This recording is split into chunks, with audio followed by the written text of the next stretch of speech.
The views and opinions expressed in this podcast do not necessarily reflect the views or positions of ACUMA, its board of directors, its management staff, or its members. The podcast discussion presented is conversational in nature and for general information only.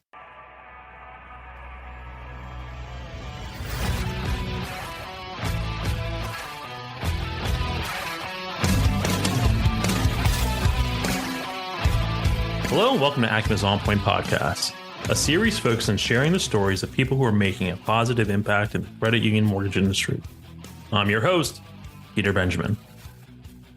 Welcome to the first episode of Season 2, and I couldn't be more excited to introduce my very special guest, Carolyn Morganbesser, Assistant Vice President of Mortgage Originations with Affinity Federal Credit Union. Carolyn, how are you doing today? I'm doing fabulous, Peter. How are you? And Happy New Year. Happy New Year to you, too. Thank you very much. I'm wonderful. Thank you for asking. Oh, I'm living the dream. That's what I'm supposed to say. I'm living the dream. So Carolyn, I have a lot of things I want to talk to you about. But before I do, let's pull in Krista. Let's get a quick update on everything that's happening over at ACUMA, the latest and greatest, the amazing things that are happening in 2024. Krista, what is going on? How are you doing today? Hey, Peter, I'm doing great. Thank you. Happy New Year to you and Carolyn. I can't believe it. It's Woo. Yeah. Into 2024. I feel like we've been talking about 2024 since third quarter of 2023. No, 2022. 2022. That's true. With hotels and booking our events, we definitely talk about it more than a year in advance. Yeah, so absolutely. But no, we're off and rolling. This podcast will be released, and we have webinars in January, webinars in February, webinars all year long, podcasts all year long. Don't stop. We don't stop. We don't stop. It is continuous, but we love it. And I would say the main thing, Peter, is the summits. Yep. Registration opened mid-December, so we're super excited to see attendance. People getting signed up for those, and everyone in the credit union world, these are free. If you're a credit union staff person, please come. All you have to do is get there, and it's a one-day event in Phoenix in March, a one-day event in Orlando in April. Fly in, fly out. They're free for credit unions, like I said. Great speakers, and great roundtables. Like that's the whole focus of these summit meetings, are the credit union roundtables where we share what you want to talk about. Yep. And I will say, all right, so registration has been open for what? About a month. Couple weeks. Yep. Yeah, about a month. I mean, that holiday season doesn't really count, but about a month. This is the second year we're doing summits. Indeed. Last year, first year, they were awesome. Actually, I think they were probably some of my, I hold the workshops near and dear to my heart. It's actually where I met me. You. That's also where I fell in love with the association. Where you met Carolyn. Where I met Carolyn. So, I mean, but the summits, they're finding their own special place, because that afternoon where we just focused on the roundtable discussion, it's really special. It's really powerful. Anyways, anything in the workshops? Yes. Everyone stay tuned. Social media, LinkedIn, and our emails and our website. We will be opening registration for Nashville and Denver in early February. So keep an eye out for all the information that you get from us, and go ahead and get signed up for this year. We've already plotted out the majority of the agenda for those, and shaping up awesome. Don't you think, Peter? Oh, yeah. So, again, we're really taking everything that we do and turning it up on its head and trying to find ways to do it better. Here we are, a month out from opening summit registration, and here we are a month away from opening workshop registrations. These are events that we've really, I don't want to say haven't held back on the amazing things that we're going to do with these workshops, and even the summits for that matter. I guess you just have to be there to really experience how amazing the workshops are going to be this year. That's all I'm saying. Absolutely. Absolutely. And great locations. I mean, you can't go wrong with Nashville. You can't go wrong with Denver. Easy flights in and out. Las Vegas. That's right. Yes. So that's all I got for you today. Awesome. Thank you very much. Don't go too You're far. welcome. No, I won't. Let's pull Carolyn back in there. So Carolyn. Yes, Peter. So I have to say, you're one of my favorite people in the entire mortgage industry, credit union mortgage industry. You're one of my favorite members that we have. And here's why. Let me explain why. You are extremely sincere. You're extremely caring.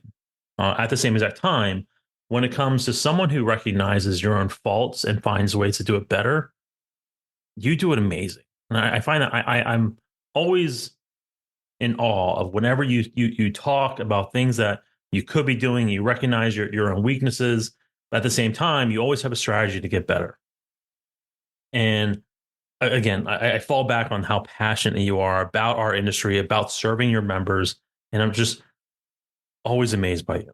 And for that, not only that, you give extremely good hugs, which I appreciate. I appreciate a really good hug.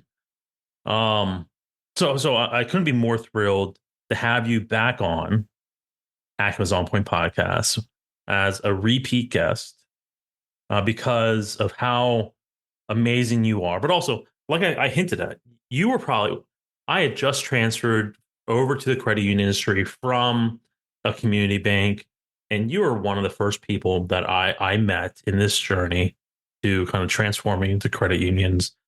And you were just absolutely amazing. You were fantastic. You welcomed me in. You were very intrigued about who I was, and I think it spoke volume for the direction that of where I came from, but where I was going. Because I was like, hey, if everyone in the credit union industry is like Carolyn, I made the right decision leaving the community bank. So thank you very much for that. But anyways, let's. So again, you're one of my favorite people. I know you, but not everyone else who's listening may know who you are. So before we dive into today's topics, I think it's a really good one, and I know it's one that you focus on a lot. And I know that because in past conversations that we've had, outside of this podcast, but hearing you speak of this topic, whether as an attendee of ACUMA or in my current position as president of ACUMA, this is something that you speak about a lot, right? So I want to get to that. But before I get to the topic, tell us a little bit about you. Oh, so I come from a lower middle class family in Brooklyn, New York. My parents went to buy their first home in 1968, and my father was denied a mortgage because he went to the bank in his overalls and his tool belt because he was a construction worker by trade. Again, it was 1968. And when you're a 7-year-old girl, 8-year-old girl, and your father comes home and he has a devastated look on his face, and your daddy is your hero, as every little girl's daddy should be their hero, it does something to you. And fast forward to when I was 20 years old, I got a job at a regional bank in Manhattan and Rockefeller Center, and we did co-op loans, and I was a co-op processor. And I hated the salespeople because they would never return their customers' phone calls. And I'd get the overflow phone calls, and the people would say, I'm trying to get my co-op loan, and so-and-so's not calling me back. And I would go into our chief underwriter and I'd say, so-and-so's not calling me back. What does this person need? How can I help them? From that, I developed a relationship with him, and he mentored me and trained me and taught me how to be a mortgage salesperson. I've been friends with him now for 39 years. I followed him to 6 different institutions when he changed jobs. I followed him to the United Nations Credit Union, which is where I met Peter the first time. Mm-hmm. And then we separated ways at the, probably in the year 2000, but I still keep in touch with him. So you're right, Peter. I am very passionate about mortgage. I'm very passionate about member service, but I'm also passionate about my staff and keeping them, because turnover is high in our industry, as you know. And I have to say that the staff that has been with me now has been with me for 5 years. Most of them have been with me for 5 years. And so I think that's a good segue to the conversation. And the conversation is really based around recognizing the fact that we are still very much going in stressful times, right? Mortgage is nowhere near where we were hoping it would be at this point. Granted, no one has a crystal ball, right? But we were hoping that we'd see better times by now.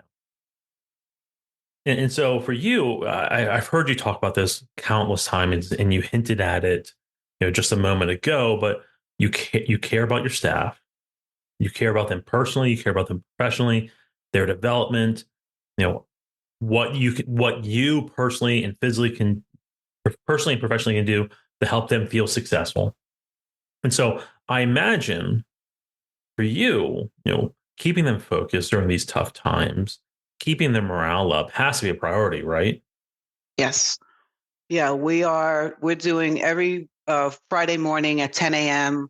We do a 15-minute, I guess you could call it a huddle, similar to what the branches do. It's a did you know, pull out a reg and read it and then come back with something.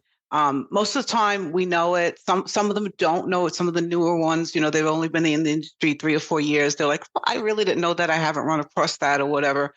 And honestly, it's just to keep us solid as a team, right? I have 18 originators. So usually when you have meetings, somebody can't make it. I haven't had anybody not make it. Now we've only been doing it for about 4 weeks. I'm constantly scrambling to try to find stuff to keep them engaged. And I was thinking, I actually had something with a member that I thought, and I actually used the ACUMA page to post my question and got an answer from a lovely lady in Indiana.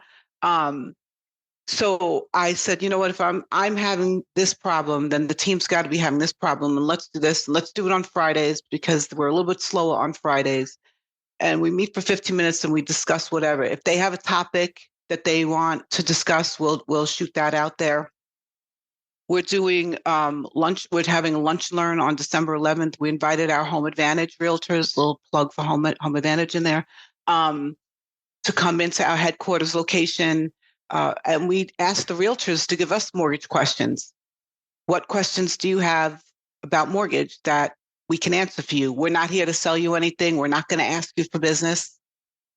Just come hang out with us. It'll be a holiday get together and a lunch learn at the same time. No, I love that. So let's take a step back. Let's come back to the staff. So you guys are getting together and you're kind of doing like, hey, the whole did you knows, which by the way, I think is absolutely fascinating because during these tough times, especially during tough times, actually, the first thing to go is training, right? The first thing to go is the focus on the knowledge you need to be successful for when you are in more prosperous times, right? So I love that you're doing that.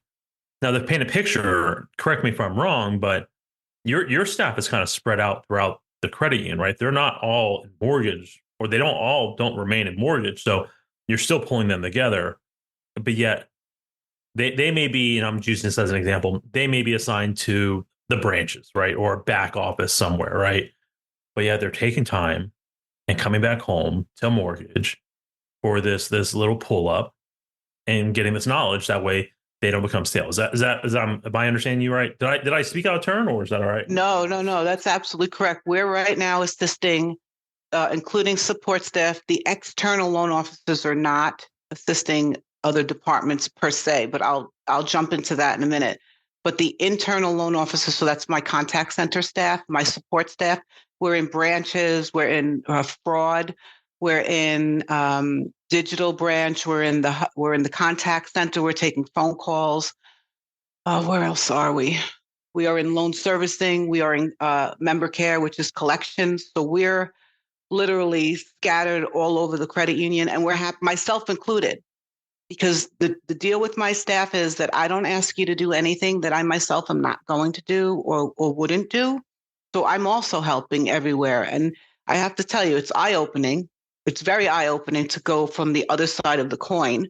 And we're all getting an education and everything. But the stipulation that I made with the other department heads is, hey, I'm happy to lend you these people, but I want them back because I spent 5 years building up this team.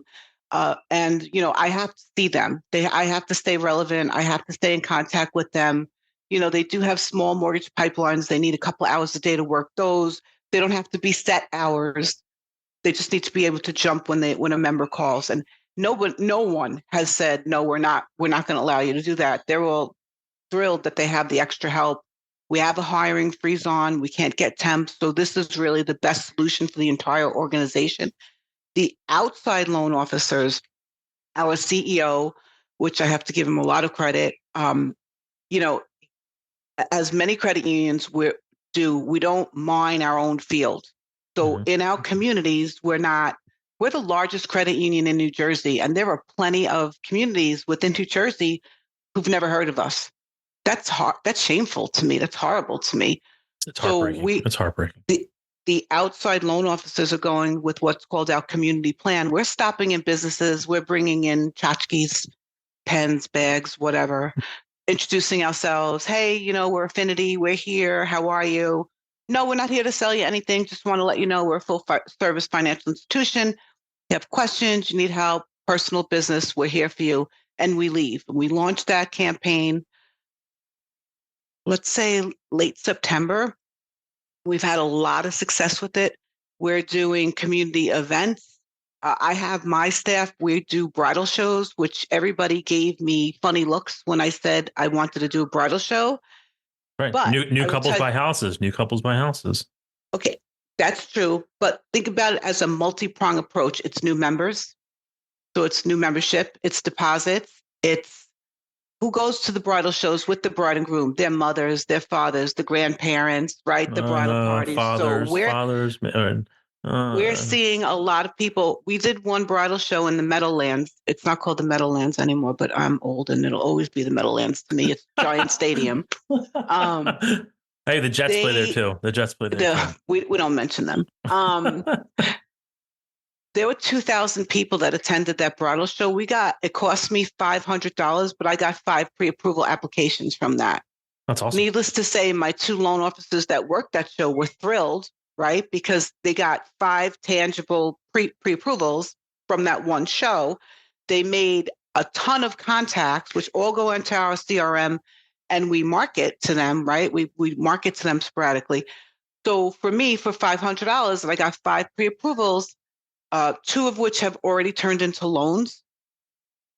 They haven't closed yet, but they've turned into loans. To me, that's a win, right? And it's getting us out. So it goes along with our community plan. It makes the CEO happy because I'm not spending a lot of money on business development, whereas before I might have. And the branches are coming with us. So the branches, the financial advisors are coming out with us. Some business bankers sometimes come. Everybody's welcome. We walk around. We talk to other vendors. We're doing anything I can think of to just stay focused and stay on track. And I'm not going to lie, it's been difficult. It's been really, really difficult. They're having a hard time paying their bills. The outside originators, they have no salary. I bet. So Chris, I saw you leaned in. So I want to come back to what Carolyn was saying about, that cohort of staff, the outside originators that are really struggling to get by, and how we keep that morale up. Chris, I saw you lean in a few minutes ago. Yeah, I just was going to say, when Carolyn said, I have to see them, like, you have to see your people, right? And they want to see you. So that's an amazing loyalty that you have for them and they have for you. And it just struck me, that statement, because for our team of ACUMA, we're all remote, but we get together every Tuesday morning. And yes, we have to all go through our list of things that we're working on, and we have questions for each other. But I also think it's just so we can see each other, because we're a small but mighty team of 4, and we do a lot. And to me, that's huge. It's very enjoyable to be able to get on with the 4 of us, talk through stuff. Peter and I usually have some sort of little discussion along the way, which makes Cameron and Justin laugh. And then we go along our merry way for the rest of the week, but it's important to see. You don't always say it's enjoyable. It depends on the day, Peter. No, we're also remote. A lot of us are remote. I work from home. I do go into headquarters a couple times a month, but I have people in Boston, Florida, 2 in Florida. Yeah, 2 in Florida, 1 in Boston, 2 in PA. And not, over the Jersey border, PA, deep in the heart of PA. Yes. So we Zoom in. If I'm going to be in headquarters, I let the local people know, hey, I'm going to be in HQ this day. If you want to go to lunch, I'm buying, right? So 2 or 3 always show up for free lunch, which is great. I'm happy to do it. Absolutely.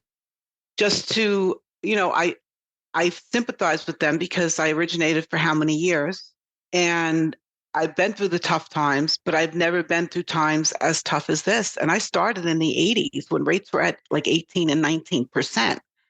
ARMs were 13 and 14, and they sold like hotcakes because people could afford to get in the house that way. Now the rates are in the eights. For me, they're not that high, right? I'm like, yeah, okay, I've seen worse. But when you factor in home prices, right? That's exactly right. And the inventory. Right. So it's, I don't know the math, and I'm sure there's tons of people a lot smarter than me. But when you factor in, appreciation, current home prices, plus where interest rates are, I mean, it has to be around, these rates have to represent like 25%, right? Yeah. There has to be some type of correlation. So you started down this path, and I interrupted you. Outside loan officers. It seems as though you're tasking them with business development with the hopes of, we'll say old school business development, the true, let's go beat the drum. Let's go, knock on doors. Let's think outside the box. Let's try to drive in whatever business we possibly can. Although yes, their paychecks aren't what they were 3 years ago. Are you finding that by keeping them busy, you're able to sustain the morale because it's the prospect of getting them back to where they used to be? Is that what it is, or that's exactly right? No, that's exactly right. I had one of my more senior loan officers tell me that she wasn't leaving her house for days. She wasn't leaving her house. She lives alone. She wasn't leaving her house for days. You know what? We launched this community plan. I signed them all up for it. I didn't give them a choice. And it was optional, but I can see when I spoke to her, I could see that her demeanor, her attitude was changing. It's not through no fault of her own. What do we do when times get tough? Sometimes we tend to curl up in a ball and just go introverted, right? She needs to be outside. And I've seen a big change in her. And she told me it was probably the best thing I could ever do for her. Exact words were, "Thank you for forcing me to do this, because I get up every day, I shower, I dress, I do my hair, and I leave my house." But the sarcasm is her wit. And it's a truly 360 change in her from where she was in October. So for her, it's really just providing her a task, giving her a purpose, and that's keeping her morale up and keeping her focused on the task at hand, and not really focusing on things that are negative, right? Yeah. And at the same time, there is something powerful about it. Thinking back to my times, in sales and outside sales, or being a loan. Actually, I was in a wholesale account executive. So I worked for a wholesale mortgage company, and I was an account executive. You're right that those office days, or even the summer months, those are tough days, right? How do you stay focused during the slower summer months, around the holiday season, when no one's returning phone calls because everyone's on vacation? Sometimes half the battle, even if I'm work from home, sometimes half the battle was getting up, showering, throwing that shirt and tie on, because it was that mindset change, right? Yes. Because if the COVID taught us anything, right? There's a lot of athleisure out there that is very comfortable. And I mean, I look professional up top, but I'm most certainly wearing gym shorts on, down below. So, I mean, that's like the uniform going forward. Right. So I like that approach. Let's task them. Let's keep them busy.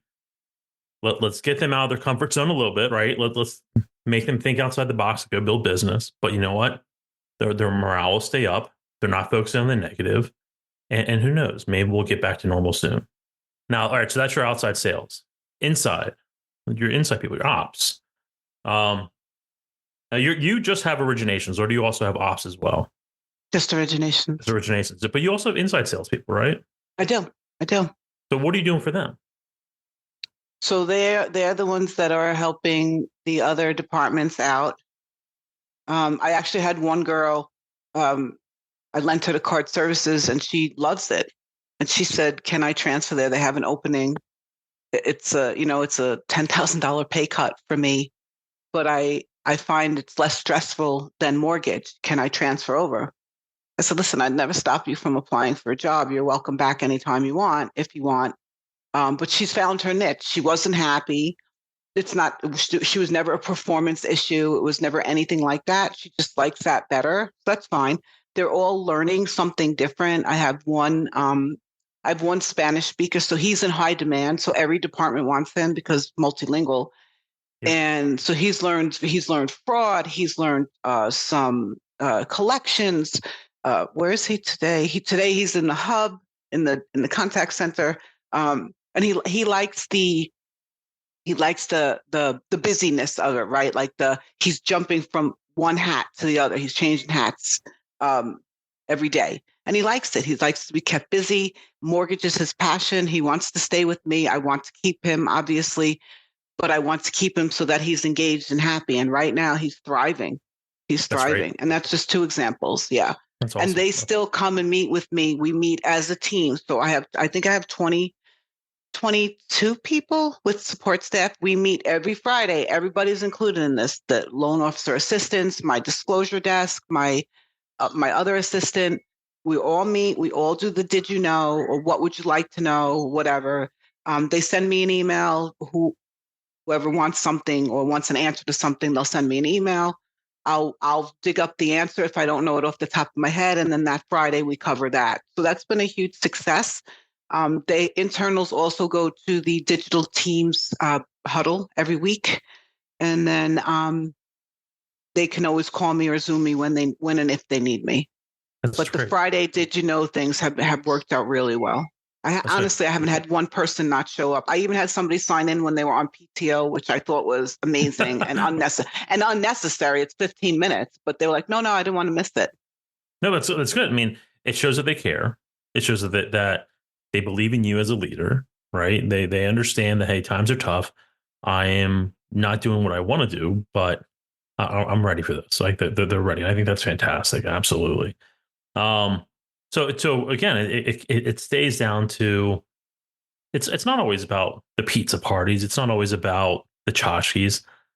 For you, it seems to be I'm going to keep the morale up by having them focus on other things, right? Yes. It's this amazing sleight of hand that you're doing. But I say that jokingly, but it's the truth, right? I mean, it's hard because I get down myself. I look at the numbers. And it's really depressing, but we can't let it, we can't. And I read a book and, it's all about positive energy and what you put out and who you surround yourself with. And if I'm a negative Nelly type of leader, if I'm a gloom and doom, how is that going to trickle down to my staff? I can't have that. I agree. I can't have that. So I have to be the cheerleader and I have to keep them propped up any way I can. You are the guiding light. I mean, because it's true. It's if you're an HQ, right, or even if you're slightly off on a Zoom call, and my team knows when I'm off on a Zoom call, right, and I do my best to correct it as much as I possibly can. Sometimes I can, sometimes I can't. But when you're in person, right, it's the old saying, like you walk down the hallway and people are going to look at you, check your demeanor, check how you're walking. So choose positivity, right? Is that's basically what you're getting at? Yeah. Yes. The funny thing is, I think I've told this story once in this podcast, but every single day, especially I feel bad for my son because he talks. Kid talks a lot. He talks so much. Like I once timed him. He talked for like 2 hours straight. 2 hours straight, just nonstop.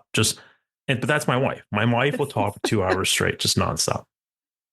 But then I feel bad because he's very social like my wife, which I'm not. He's very social like my wife, but he's very much a curmudgeon, which is interesting. It's a weird combo like me. And so every single day I have a conversation with him, especially in the days that I know that he wakes up grumpy. I was like, every single day, we choose who we want to be. We can be happy, or we can be grumpy. And funny thing is, whenever I tell him this and I put this out in the universe, even if I am grumpy, if I'm automatically it's switched. I am automatically in a better mood. And I say, today I choose to be happy, and I want you to be happy with me. Will you do that with me? And he's always like, yeah, Dad. I'm like, but you're doing it every day. You're like, I'm going to choose to be happy. I'm going to be positive. I'm going to be that guiding light for my team. So we love that, Carolyn. Thank you. So before we switch gears, I love talking to you. I always love talking to you. I have to ask this question, and I feel bad because I started off this podcast with asking every single guest this question, and I sometimes get away from it, or I sometimes forget.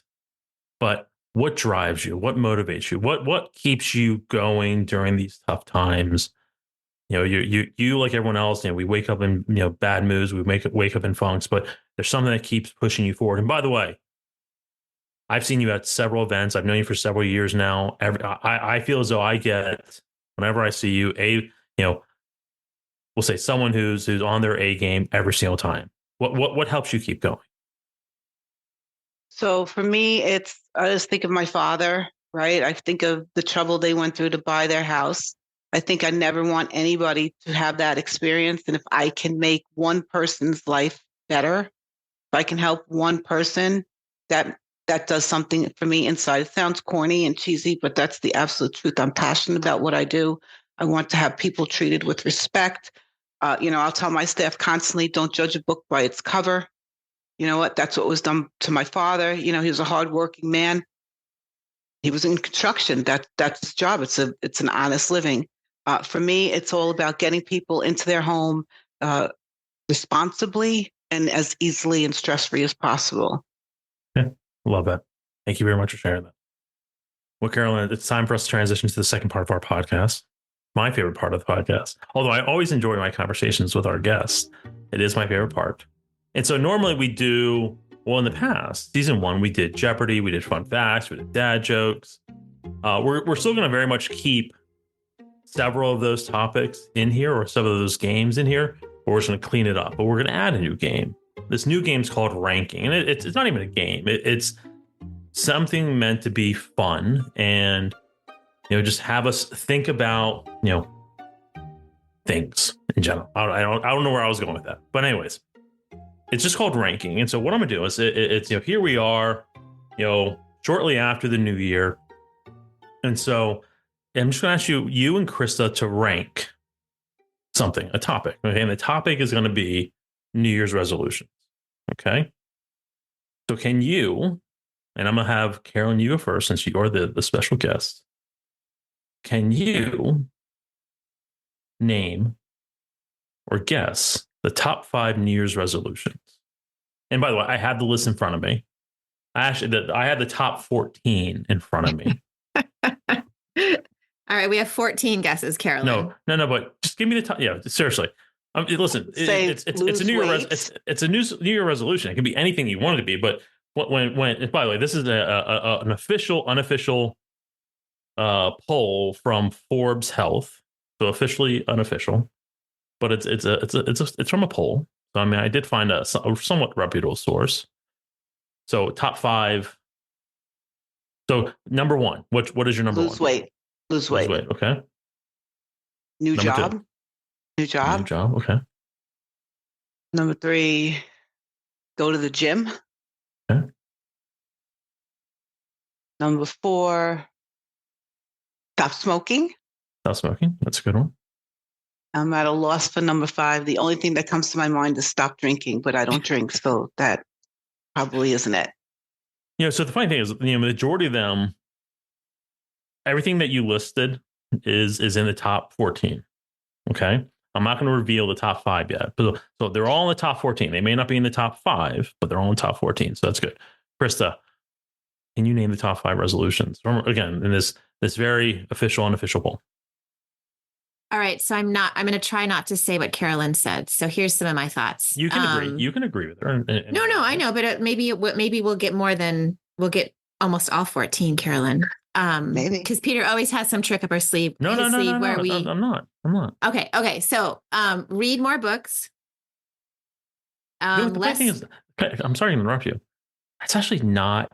That is a great resolution. I've actually had that resolution in the past, but it's not in mean, I guess you could tie it in with one, and I'll mention that, or two of them, but that one specifically, reading more books, is not in the top 14, which is interesting. Oh, well, it should be, according to I me, agree. because I love reading. I agree with you. Me too. It's a good one. It's a good one. Less screen time. Also not in the top 14, but that's also really good. Wow, Who that's a are good these one. people? Come on, what's going on? You're picking some really good ones, but they're, by the way, Carolyn picked all ones in the top 14. You're picking some that are not, which are not in the top 14. But I like. How about take more vacations? Yeah, that is in the top 14. Okay. I would just say, like, be kinder. Like, just because, like, I feel like be kind and, like, to humanity is such a thing right now. Like, and not that it's a bad thing, like, but all of us, like, and you were talking about it too, Carolyn, like, just be kind, and be nice to people, because you never know who you're going to meet. And like you said, like, you never know what's behind closed doors. Right. So, how many did I guess already? Because I'm running out of ideas. I think that's 5. That's fine. Is that that's good? fine. Okay. That sounds like 5. Okay. All right. So in this, by the way, this is a poll that was taken by Forbes Health. And within this poll, they interviewed 1,000 adults. Okay. 1,000 adults. And so I'll start with number 1. Or do you want me to go 14 and up? How do you want me to do it? Reverse? No, go with 1. 1? Okay. Go with 1. 48% of the 1,000 adults interviewed or polled said their top New Year's resolution is just improve their fitness. Okay. Just going back to the gym. At 38%, at number 2, is improve finances. Oh. Mm-hmm. You kind of, it's one of those that you kind of, especially after Christmas and with young kids, it's like, whoa, we need to slow down there. Right. But I get that. Okay. Number 3, at 36%, improve mental health. And so you could tie that in with a lot of different things, right? But just in general, improve mental health. Number 4, with 34%, lose weight. This one's interesting because I see I see 1, 4, and 5 all tying together, but this poll had it separate. Number 5 at 32% said improve their diet. So for me, lose weight and improve diet kind of go hand in hand. It could have been easily that, but again, maybe I'm thinking about it to the wrong way. All right. So number 6, and I won't do the percentages. Make more time for loved ones. 7, stop smoking. 8, again, this was where the whole reading thing could come in. Mm-hmm. Learn a new skill. And again, I think I'm at 9 right now, I think. Again, this is where reading could come in. Make more time for your hobbies. Mm-hmm. I'm at 10. Improve work-life balance. Then you have travel more, meditate regularly, drink less alcohol, which was surprisingly that's pretty far down, which I'm shocked about. We must accept who we are when it comes to alcohol. I know I do. I don't judge. Indeed. Exactly. And the last one, so number 14, is perform better at work. Okay, last question, and this is really I found this so fascinating because I thought it was so much less. This is the last question I have for you. What is the average length of time that the people in this poll, same poll, 1,000 people, tend to keep their New Year's resolution before they break it? What is the less average? Than a week? Less than a week. Okay. 30 days. 30 days. It's interesting because they must have interviewed an interesting group, because the average person polled said that they keep their resolutions for 3.74 months, so 3 3/4 months, so almost 4 months. Only 1% of them said less than a month. Well, good for them. Yeah. Good for those overachievers. Yeah. Good for them. Yeah. Sure. Good luck, people. That's right. Well, Carolyn, Krista, that was ranking. Thank you for playing. Thank you for participating. Again, here we are, just after the New Year's. I thought it appropriate to kind of bring in New Year's resolutions because I've already broke mine. one of mine. So, and that was the drink last night. I may have had a beer last night. So here we are. Woo! Woohoo! So, Carolyn, thank you very much for taking time out of your schedule to meet with us. Really enjoyed our conversation. I always enjoy, speaking with you, visiting with you. But again, I'm greatly appreciative of your friendship. You being such an amazing member of our association and everything you do for our industry. Thank you. Same. And Krista, thank you very much for being my co-host for episode 1 of season 2. Thank you very much, Krista, for being here. My pleasure. And to everyone else, thank you very much for taking time out of your schedule to listen to our fun little podcast. We know your time is valuable, and we appreciate the time that you spend listening to us really just talk about life. Other than that, everyone, take care, and we'll see you next time. Thanks for listening. We'll see you next time at the ACUMA On Point podcast. If not already, be sure to subscribe and give us a 5-star rating. For more great episodes and information, be sure to visit us online at acuma.org. And to get the latest updates, head over to our LinkedIn page.